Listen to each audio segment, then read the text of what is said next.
اینجا یکی هست که هر ثانیه خوابت رو میبینه، تو چشم تقویم با نبض ساعت منتظر میشینه.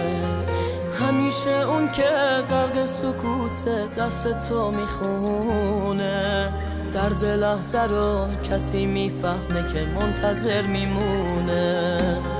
پس وقتی تو رفتی شب حالمو پرسید، شاید اگه تو برگردی بشه از چیزی نترسید، بشه قدر این ثانیه ها رو کنار تو فهمید.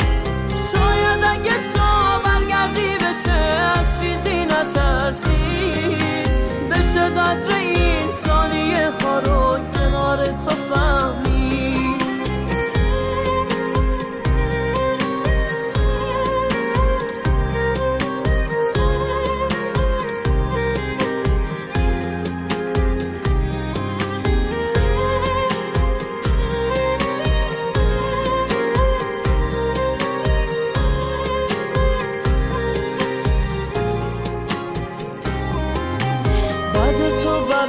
لحن جاده ها صادقانه تر بود، هر مسافری که از راه رسید از تو بی خبر بود.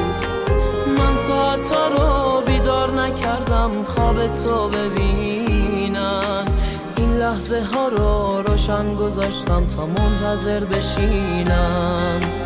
پس وقتی تو رفتی شب حالمو پرسید، شاید اگه تو برگردی بشه از چیزی نترسید، بشه قدر این ثانیه ها رو کنار تو